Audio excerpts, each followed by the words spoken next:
কিছুমান মানুহৰ পায়খানাৰ ৰাস্তা বা পায়ুপথ বা মলদ্বাৰ আপুনি যিয়ে নকওক তাত কি হয় অকমান মাংস ফুলি যায় কেতিয়াবা পায়খানাৰ ৰাস্তাটো একেবাৰে সৰু হৈ টান হৈ যায় বহুত বিষায় কেতিয়াবা তাত জ্বলা-পোৰা কৰে কেতিয়াবা হেতু ইমান সেনজিটিভ হয় যে পিন্ধা কাপোৰখনো তাত টাচ হলে হেতু সহ্য কৰিব নোৱাৰে এই লক্ষণবোৰ সাধাৰণতে দুটা বেমাৰৰ ক্ষেত্ৰত দেখা দিয়ে এটা হল এনেল ফিচাৰ আৰু এটা হল এনেল ষ্টেনোসিস ষ্টেনোসিস মানে বস্তু এটা সংকোচন হৈ যোৱা বা সৰু হৈ যোৱা ইয়াৰ বিষয়ে যদি আপোনালোকৰ পৰ্যাপ্ত পৰিমাণে নলেজ থাকে তেনেহলে আপোনালোকে এই ৰোগ দুটাৰ পৰা উপশম অতি সোনকালে পাই যাব এই ভিডিঅটোত মই ইয়াৰ বিষয়ে ডিটেইলছ আলোচনা কৰিম আৰু লগতে এই দুটা বেমাৰৰ কিছুমান হোমিওপ্যাথিক ঔষধ মই আপোনালোকক জনাই দিম ঔষধকেইটা কেতিয়া কেনেকুৱা ক্ষেত্ৰত কেনেকৈ ব্যৱহাৰ কৰিব লাগে গোটেইখিনি কথা জনাম আৰু হোমিওপ্যাথিক ঔষধ ব্যৱহাৰ কৰি এই সমস্যাটো আপোনালোকে যদি বহুত বেছি টান হৈ আছে পায়খানাৰ ৰাস্তাটো বা তাত ফুলি আছে এই সমস্যাটো আপোনালোকে 2-3 দিনৰ ভিতৰতে নিয়ন্ত্ৰণ কৰিব পাৰে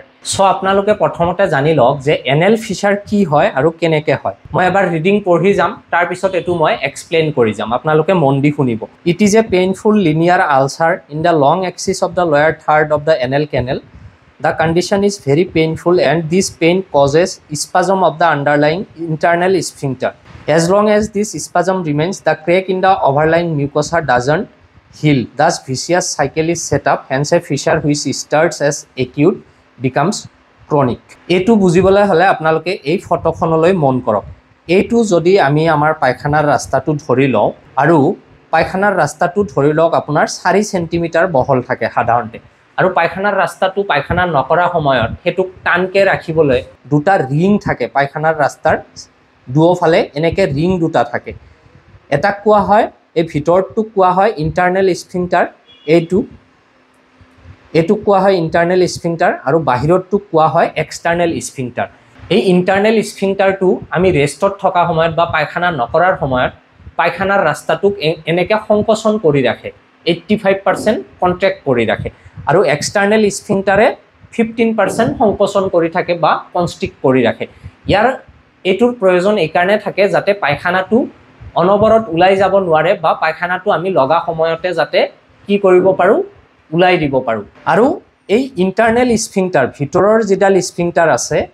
সেইডালে সংকোচন হোৱাটো ইনভলন্টাৰী আমি হেতু কন্ট্ৰোল কৰিব নোৱাৰো হেতু নিজে নিজে হয় কিন্তু বাহিৰৰ যিডাল স্ফিংটাৰ আছে ইয়াৰ যেটো সংকোচন কন্ট্ৰাকশন আৰু ৰিল্যাক্সেশন হয় হেতু ভলন্টাৰী বা আমি হেতু মানসিকভাৱে কন্ট্ৰোল কৰিব পাৰো যদি আমাৰ মনত ভাব হৈছে যে পায়খানা লাগিছে এতিয়া খুলিম হেতু সময়ত সেই 15% কন্ট্ৰাকশনটো আমি ইচ্ছা কৰিলে ৰিল্যাক্স কৰিব পাৰো কিন্তু ইন্টাৰনেল স্ফিংটাৰটো হেতু শৰীৰৰ পৰা যেতিয়া বিচাৰিব তেতিয়া হেতু কন্ট্ৰাকশন আৰু ৰিল্যাক্সেশন হ'ব আৰু সেই কাৰণে পায়খানাৰ ভাবটো কিন্তু আমি কেতিয়াবা ইচ্ছা নকৰিলেও হয় ইনভলন্টাৰী বুজি পাইছেনে এই দুটাৰ ডিফাৰেন্স আপোনালোকে হয়তো এতিয়া বুজি পাইছে এতিয়া হল যে এনেল ফিচাৰটো কেনেকৈ ডেভেলপ হয় এনেল ফিচাৰ হলে কি হয় আপোনালোকৰ এই পায়খানাৰ ৰাস্তাটো যে আছে এই ৰাস্তাটোৰ লংগিটিউডিনেলি এনেকে এই ৰাস্তাটোৰ এইবোৰ জায়গাত কি হয় আলচাৰ এটা হয় আলচাৰ মানে ঘা নিচিনা এটা হয় আৰু সেই আলচাৰটো হোৱাৰ ফলত কি হয় এই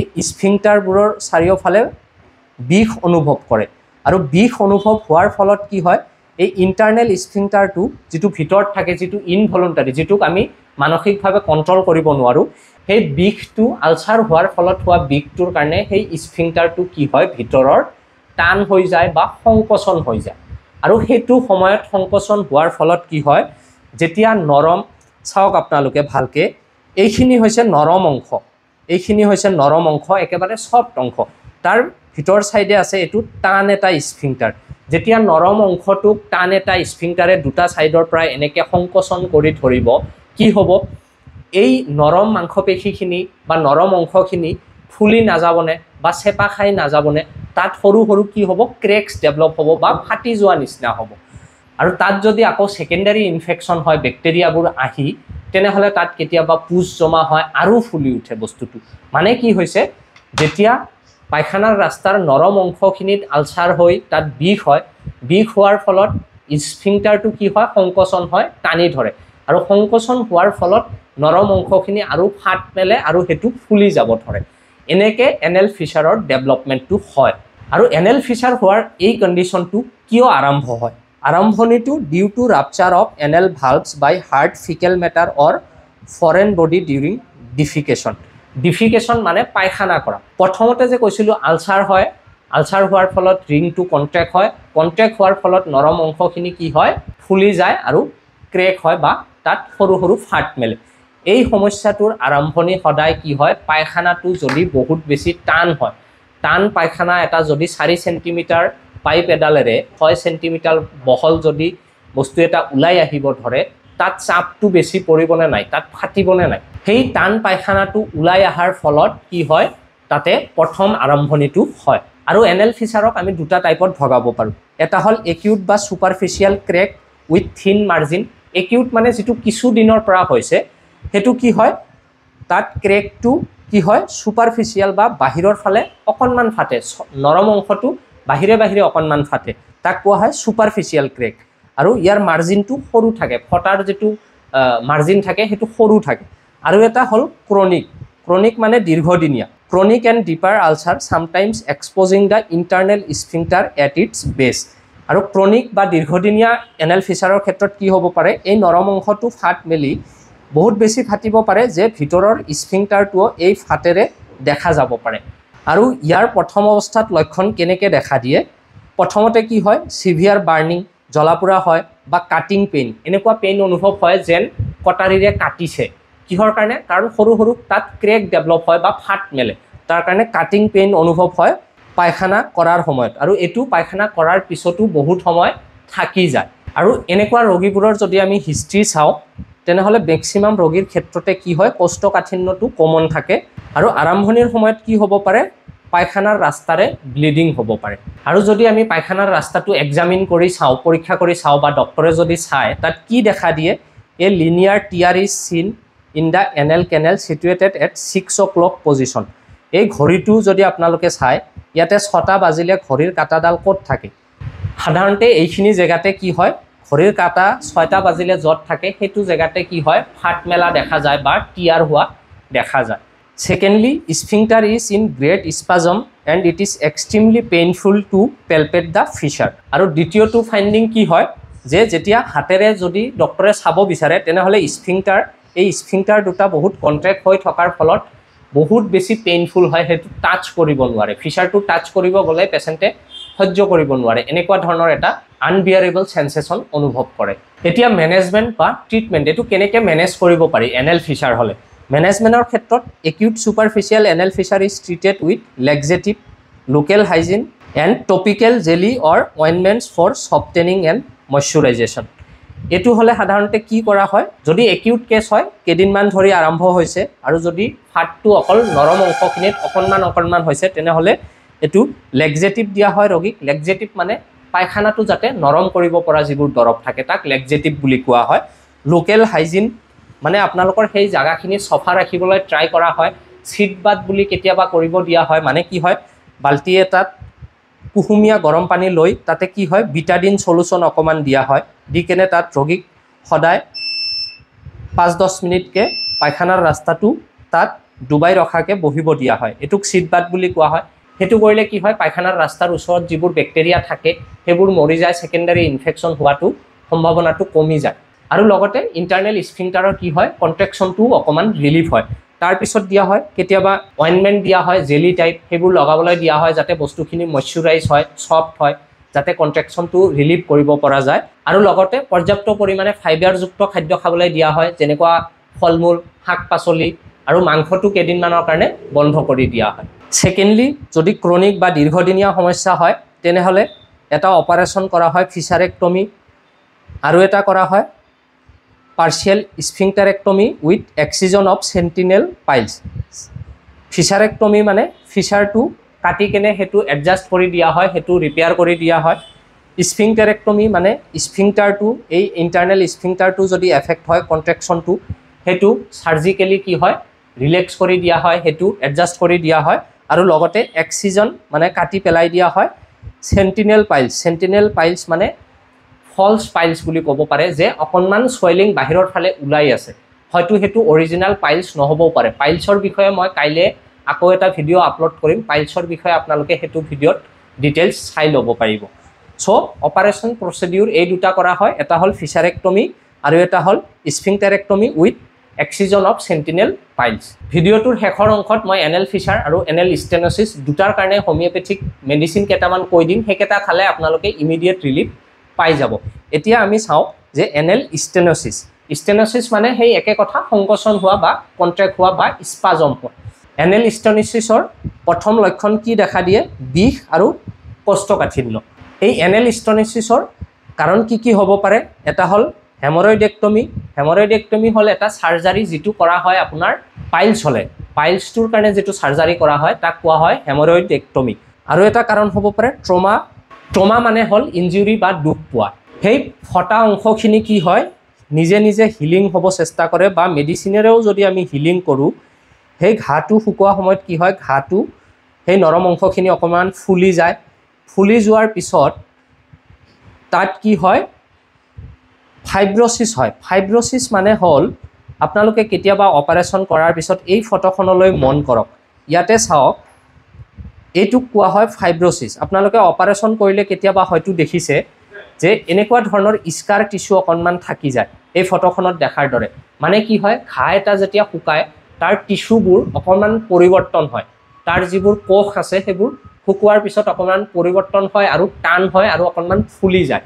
ঠিক তেনেকৈ যদি পায়খানাৰ ৰাস্তাত ইঞ্জুৰি হয়, ইঞ্জুৰি হোৱাৰ পিছত সেই পায়খানাৰ ৰাস্তাত কি হয়, হিলিঙৰ সময়ত এনেকৈ যদি ফুলি যায় তেনেহ'লে কি হয়, পায়খানাৰ ৰাস্তাটো আৰু সৰু হৈ যায়। সেইটো সময়তো কি হয়, এনেল ষ্টেন'চিছ দেখা দিয়ে। আৰু এটা কাৰণ হ'ব পাৰে ক্ৰনিক ফিচাৰ। যদি এনেল ফিচাৰ দীৰ্ঘদিন হৈ থাকে, ফুলি থাকে, তাৰ ফলতো কি হয়, বাৰ বাৰ ফাটি কেনে তাত সেইটো হিলিং হৈ এনেকুৱা কি হ'ব পাৰে, ফাইব্ৰচিছ হৈ পায়খানাৰ ৰাস্তাটো আৰু সৰু হৈ যাব পাৰে। আৰু এটা কাৰণ হ'ব পাৰে এনেল ষ্টেন'চিছৰ, সেইটো হ'ল IBD বা ইৰিটেবল বাৱেল ডিজিজ। এইটোও এটা পেটৰ বেমাৰ হয়। আৰু ইৰিটেবল বাৱেল ডিজিজৰ ক্ষেত্ৰত দুটা কণ্ডিশ্যন দেখা যায় জেনেৰেলি, আলচাৰেটিভ কলাইটিছ আৰু ক্ৰনছ ডিজিজ। এই দুটাত কি হয়, আলচাৰেটিভ কলাইটিছ আৰু Crohn's disease, inflammation of GIT আৰু inflammation of lining of GIT। Ulcerative কলাইটিছত কি হয়, মুখৰ পৰা আৰম্ভ কৰি পায়খানাৰ ৰাস্তালৈকে হজম কৰিব যিটো পাচন তন্ত্ৰ আছে মানুহৰ, সেই গোটেইবোৰ অংশৰ ভিতৰৰ যিটো লাইন থাকে মিউকোছা, সেই লাইনটো কি হয়, ফুলি যায়। আৰু ক্ৰনছ ডিজিজৰ ক্ষেত্ৰত আপোনাৰ পেটৰ এটা অংশ যাক কোৱা হয় ইলিয়াম, সেই ইলিয়ামটো ফুলি যায় আৰু তাক কোৱা হয় ইলিয়াইটিছ বা ক্ৰনছ ডিজিজ। আল্টিমেটলি দুটা ক্ষেত্ৰতে কি হয়, আমাৰ হজম কৰা বা পাচন তন্ত্ৰ বা ডাইজেষ্টিভ ট্ৰেকত মিউকাছ মেমব্ৰেনটো ফুলি যায়, ইনফ্লেমেশ্যন হয় আৰু তাৰ ফলতে সাধাৰণতে কি হয়, এনেল ষ্টেন'চিছ ডেভেলপ হয়। আৰু লগতে কেতিয়াবা TB বা টিউবাৰকুলোচিছ ৰোগীৰ ক্ষেত্ৰতো এনেল ষ্টেন'চিছ হোৱা দেখা দিয়ে। এতিয়া এনেল ষ্টেন'চিছৰ ট্ৰিটমেণ্টৰ ক্ষেত্ৰত আমি দুটা ভাগে ভগাম ট্ৰিটমেণ্টটো, এটা হ'ল মাইল্ড আৰু এটা হ'ল চিভিয়াৰ। মাইল্ড মানে যদি অকণমান সমস্যা হৈছে সেইটো কেনেকৈ মেনেজ কৰিব, আৰু যদি চিভিয়াৰ হৈছে তেনেহ'লে কেনেকৈ মেনেজ কৰিব। মাইল্ড ষ্টেন'চিছৰ ক্ষেত্ৰত আমি কি কৰোঁ, হেল্ডি ফুড খাবলৈ দিওঁ, ছফ্ট ফাইবাৰযুক্ত যিবোৰ ডায়েট আছে, ফল মূল বা চালাড বা শাক পাচলি এইবোৰ খাবলৈ দিওঁ, মাংস খোৱাটো বন্ধ কৰি দিওঁ, এনেল ডাইলেটেশ্যন ক্ৰীম বা জেলি লাইক যিবোৰ ছাবষ্টেঞ্চ আছে, কৈছিলোঁ যে মলম জাতীয়, সেইবোৰ দিওঁ যাতে ইণ্টাৰনেল স্ফিংটাৰ আৰু নৰম ছফ্ট টিচুখিনি কি কৰিব পাৰে, অকণমান মইশ্চাৰাইজ কৰিব পাৰে আৰু ছফ্ট কৰিব পাৰে। আৰু লগতে এইবোৰত যদি ৰিলিফ নহয় তেনেহ'লে স্ফিংটাৰেক্টমি বা স্ফিংটাৰৰ সেই চাৰ্জাৰীটো কৰা হয়। আৰু যদি চিভিয়াৰ কেছ হয় সেইটো ক্ষেত্ৰত কৰা হয় এন'প্লাষ্টি। এইটোত কি কৰা হয়, ৰিপেয়াৰ এণ্ড ৰিকনষ্ট্ৰাকশ্যন বাই এন'ৰেক্টেল চাৰ্জন। যিবোৰ এন'ৰেক্টেল চাৰ্জন থাকে সেইবোৰে গোটেই পায়খানাৰ ৰাস্তাটো, এনাছটো, ইণ্টাৰনেল স্ফিংটাৰ, এক্সটাৰ্নেল স্ফিংটাৰ, এই গোটেইখিনি বস্তু প্ৰয়োজন সাপেক্ষে কাটি কেনে এডজাষ্ট কৰি কি কৰে, গোটেই বস্তুটোক আকৌ নতুনকৈ বনাই দিয়ে বা ৰিকনষ্ট্ৰাকশ্যন কৰে। চ' এনেকুৱা ক্ষেত্ৰত এন'প্লাষ্টি চাৰ্জাৰী কৰা হয়। আশা কৰোঁ আপোনালোকে এই সমস্যা দুটাৰ বিষয়ে কাৰণ আৰু ইয়াৰ মেনেজমেণ্ট এইবোৰ বুজি পাইছে। এতিয়া আপোনালোকে হোমিঅ'পেথিক মেডিচিনবোৰ জানি লওক। দুটা বেমাৰৰ কাৰণে আমি একে ধৰণৰ মেডিচিনে ব্যৱহাৰ কৰোঁ। হোমিঅ'পেথিক মেডিচিন সদায় ৰোগীৰ লক্ষণ অনুপাতে ব্যৱহাৰ কৰা হয়, সেইকাৰণে লক্ষণকেইটাৰ লগত মেটচ কৰি আপোনালোকে এই মেডিচিনবোৰ ব্যৱহাৰ কৰিব পাৰে। চ' প্ৰথম হ'ল, পায়খানা কৰোঁতে বা পায়খানা কৰাৰ পিছত পায়খানাৰ ৰাস্তাত যদি বহুত বেছি খজুৱতি হয়, ইচিং হয় বা জ্বলা পোৰা কৰে, আৰু বিষটো যদি পায়খানা কৰাৰ পিছতো 1-2 ঘণ্টালৈকে থাকে, সেইটো ক্ষেত্ৰত ৰোগীক দিয়া হয় পায়েনিয়া 30। এই মেডিচিনটো এক টোপালকৈ দিনত 3 বাৰ 5 দিনমান খাবলৈ দিয়া হয়। তাৰপিছত যদি পায়খানা কৰাৰ সময়ত বহুত বেছি ব্লিডিং হয়, তাত যদি কনষ্ট্ৰিকশ্যন বা বহুত বেছি সংকোচন হৈ থাকে ৰাস্তাটো, যদি এনেকুৱা অনুভৱ হয় যে লাঠি এডালেৰে পায়খানাৰ ৰাস্তাটো বন্ধ কৰি থৈছে আৰু পায়খানাৰ ৰাস্তাটো যেন ওপৰৰ পৰা পায়খানা জমা হৈ বহুত ওজন ভাৱ এটা হৈ আছে, আৰু ৰোগীজন যদি সদায় কোষ্ঠকাঠিন্যত ভোগে, তেনেহ'লে সেইটো ক্ষেত্ৰত ব্যৱহাৰ কৰা হয় কলিনছনিয়া 30। এই মেডিচিনটোও এক টোপালকৈ দিনত 3 বাৰ 5 দিনলৈকে দিয়া হয়।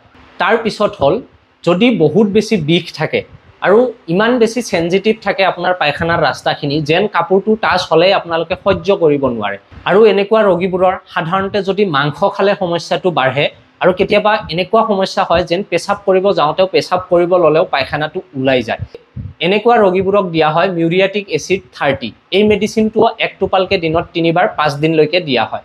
তাৰপিছত যদি আপোনালোকে অলৰেডি সকলো মেডিচিন লৈছে কিন্তু এতিয়া আৰু আপোনালোকৰ মেডিচিনবোৰ কাম দিয়া নাই, এলোপেথিকে হওক বা হোমিওপেথিকে হওক, সেইটো সময়ত যদি আপোনালোকৰ এনেকুৱা হয় যে পায়খানা কৰাৰ পিছত 2-3 ঘণ্টালৈকে বা বহুত দেৰিলৈকে পায়খানাৰ ৰাস্তাটোত বিষ অনুভৱ কৰে আৰু কনষ্ট্ৰিকশ্যন বা সংকোচনটো যদি বহুত দেৰিলৈকে থাকে, তেনেহ'লে ইমিডিয়েটলি সেই সংকোচনটো বা কনষ্ট্ৰিকশ্যনটো বা এনেল ষ্টেন'চিছটো ৰিলিভ কৰিবলৈ এটা মেডিচিন ব্যৱহাৰ কৰা হয়। মেডিচিনটোৰ নাম হ'ল চিডাম এক্ৰি 30। এই মেডিচিনটো যদি আপোনালোকে এক টোপালকৈ দিনত 3 বাৰ ৰোগীজনক দিয়ে, তেনেহ'লে 1-2 দিনৰ ভিতৰতে চাব সেই কনষ্ট্ৰিকশ্যন বা এনেল ষ্টেন'চিছটো ইমিডিয়েটলি ৰিলিভ হৈ যায়। তাৰপিছত কিছুমান ৰোগীৰ ক্ষেত্ৰত দেখা যায় কনষ্ট্ৰিকশ্যন বা এনেল ষ্টেন'চিছ বা পায়খানাৰ ৰাস্তাটো টান হোৱাটো কমি গৈছে ঠিকে, কিন্তু তাত অকণমান ফুলি আছে বা তাত অকণমান চুৱেলিং দেখা যায়। টান হোৱা সমস্যাটো কমি গৈছে কিন্তু অকণমান ফুলি আছে। সেই ফুলাটো কমাবৰ কাৰণে হোমিওপেথিক মেডিচিন ব্যৱহাৰ কৰা হয় নেগুণ্ডিয়াম 30। এই মেডিচিনটোও এক টোপালকৈ দিনত 3 বাৰ দিয়া হয় আৰু এইটো 5-7 দিনমান খাবলৈ দিয়া হয়। যদি ৰোগীজনৰ কেইদিনমান পিছে পিছে এই সমস্যাটো ৰিলেপ্স হয়, ছাপ'জ আপুনি কেইদিনমান ভালে গৈছে, আকৌ 1-2 মাহ পিছত এই সমস্যাটো আকৌ হৈ আছে, বাৰ বাৰ হোৱাৰ যদি এটা টেণ্ডেঞ্চি থাকে আৰু বাৰ্ণিংটো বা জ্বলা পোৰাটো যদি বহুত প্ৰমিনেণ্ট হয়, বহুত বেছি যদি থাকে, সেইটো সময়ত ব্যৱহাৰ কৰা হয় মিকুনা ইউৰেন্স 30। মিকুনা ইউৰেন্স 30 আপোনালোকে এক টোপালকৈ দিনত 3 বাৰ ল'ব পাৰে আৰু এইটো 5-ৰ পৰা 7 দিনলৈকে ল'ব পাৰে। এইকেইটাই আছিলে হোমিওপেথিক মেডিচিন। হোমিওপেথিক মেডিচিন আৰু আছে বহুত, কিন্তু সেইকেইটা আপোনালোকক চেল্ফ মেডিকেশ্যনৰ কাৰণে দিয়াটো উচিত নহয়। যদি আপোনালোকে এনেকুৱা ধৰণৰ সমস্যাত ভুগি আছে, তেনেহ'লে আটাইতকৈ বেষ্ট হ'ব এজন কোৱালিফাইড BHMS ডক্টৰৰ সৈতে পৰামৰ্শ কৰি তাৰপিছত মেডিচিন লোৱা। আৰু আপোনালোকৰ যদি এনেকুৱা সমস্যা থাকে, তেনেহ'লে মোৰ লগতো যোগাযোগ কৰি চিকিৎসা কৰিব পাৰে। মোক ৰাতিপুৱা 10টা বজাৰ পৰা ৰাতি 8টা বজাৰ ভিতৰত ফোন কৰিব পাৰে। এই সমস্যা দুটাৰ কাৰণে হোমিওপেথিক ঔষধৰ ৰিজাল্ট বহুত ভাল। 100ৰ ভিতৰত 100টা ৰোগীটো ঠিক নহয়, কিন্তু এটলিষ্ট কমচে কম 100জনৰ ভিতৰত প্ৰায় 70-80টামান ৰোগী অকল এইকেইটা মেডিচিনতে ঠিক হৈ যায়। কিন্তু মেডিচিনবোৰ অকণমান লং টাইম খাব লাগে যাতে লং টাইম ৰিলিফটো হয়। আপোনালোকৰ যদি কিবা প্ৰশ্ন থাকে তেনেহ'লে আপোনালোকে কমেণ্টত লিখক, মই তাৰ উত্তৰ দিবলৈ চেষ্টা কৰিম। যদি ভিডিঅ'টো ভাল লাগিছে তেনেহ'লে লাইক আৰু শ্বেয়াৰ কৰিব। চেনেলটো বা পেজটোলৈ যদি প্ৰথমবাৰৰ বাবে আহিছে তেনেহ'লে লাইক আৰু ছাবস্ক্ৰাইব কৰি ৰাখিব।